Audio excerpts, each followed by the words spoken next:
Well, look, my task is to deliver what the 48 wanted, the 52 wanted, deliver what the 52 wanted, 52% wanted, in a way that suits the 100%. That's. I mean, Labour made a slogan out of that, but It's that's not going to happen, is it? Oh yes, it is. Oh yes, it is. I mean, look, We can't be in and out.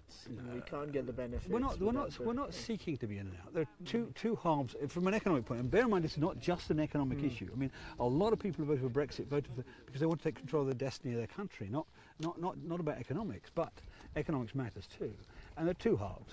One is maintaining the access, or as far as we can, the access to the existing market, and that's in the interest of the European Union as well as us. We sell them 200 billion euros or so a year. They sell us 300 billion. So they don't want to lose their market either. But it's not going to happen. They seem to be holding all the cards. They can. That's because the forgive me, but the metropolitan elite, the people up in London, all see us take what the other side say as hard fact and what we say as assertion. Actually, they're negotiating. They're making a point. Now, they have got to continue selling us 300 billion a year. We've got to continue selling them 200 billion a year. It's in their interests even more than it's in ours, and we'll both come to a deal at the end of the day. But that's just the existing market.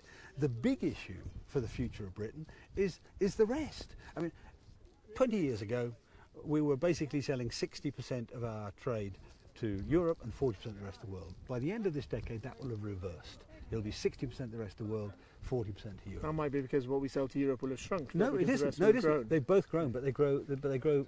Europe grows slower than even the European Commission says 90% of the growth in world trade will come from outside Europe, and we want to be in there.